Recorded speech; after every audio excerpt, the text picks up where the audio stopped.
How does a facilitator handle situations where the team is consistently not meeting their sprint commitments? Now, you might have heard that and think, well, what's a meeting facilitator got to do with that? I'm with you. I don't think it does. Okay? A meeting facilitator's purpose is to keep people on track, guide their attention back to the agenda to achieve the purpose. Okay? It's to ensure everybody has the opportunity to be heard in that meeting. It is not about the content. That doesn't have to be what a facilitator is. Hi, my name's John McFadyen. I'm a certified Scrum Trainer with Scrum Alliance, managing partner at Agile Center, and I've been in the Agile and Scrum world now for over 20 years. Facilitators aren't only people in meetings. Facilitation in its broadest sense is really helping other people, making other people's lives easier. And if we view it through this lens, if we think about how can somebody help a team that isn't meeting its commitments, a team that is saying that it will achieve something that it doesn't, how can we help them? How can we help them be more predictable, deliver what they say they're going to deliver? This is actually a core part of any team. You need somebody, be they a scrum master, a team lead, I don't care. You need at least one person who is going to hold the team the mirror up. We didn't do that. We didn't achieve it. How can we do it? How can we be better? Because if nobody's doing that, then it doesn't matter. You're going to carry on missing the commitment.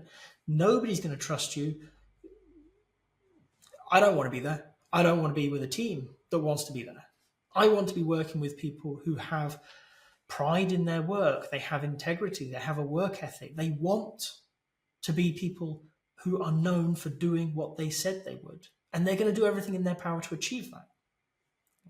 So for me, this facilitator isn't just about meetings, but it's about helping people hold themselves to account, not holding them to account themselves. I, as a Scrum Master, I, as an Agile coach, it's not my job to hold you to account. You're a professional. You should do that. My job is to help you do that. How do we do that? Okay. For me, a big part of this is having a backbone. All right. This seems a weird one to say, but I have come across so many people in positions where I've thought this is what they're there for. I've thought they're there to help teams be better, be they a Scrum Master, an Agile coach, a manager, whatever. But they've not been willing to because it's a difficult conversation. Well, yeah, it is. People didn't do what they thought they could. It's going to be difficult because step one is admitting the problem. And for that to happen, somebody needs to raise it. Somebody needs to be willing to say, you know what? We didn't get it done. This isn't good enough.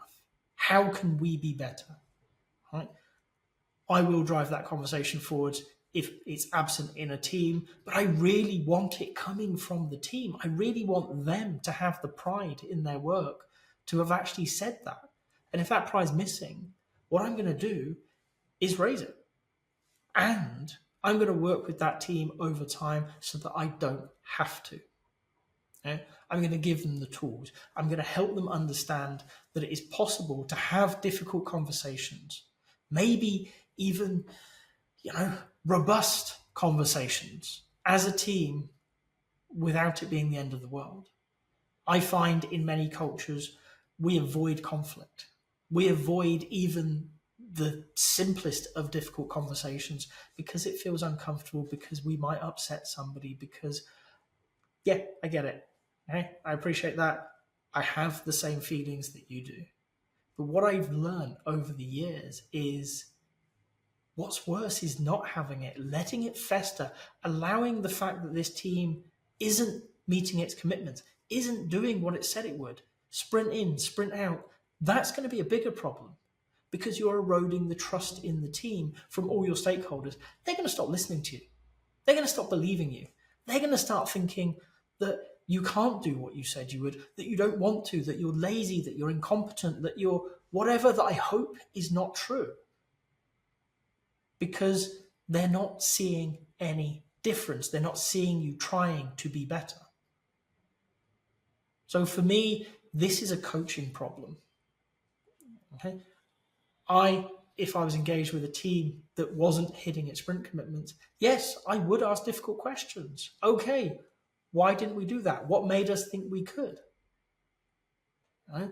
In planning, if the team is biting off more than it can chew, look at the data. Is it?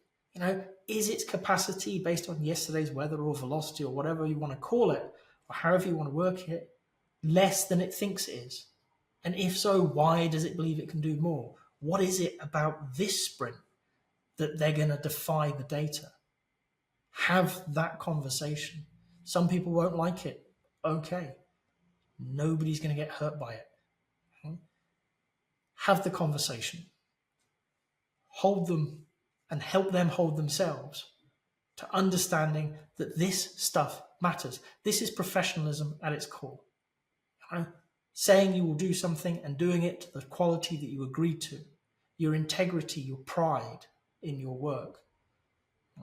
Many teams that I've worked with have had that pride. They've had trouble having the difficult conversations.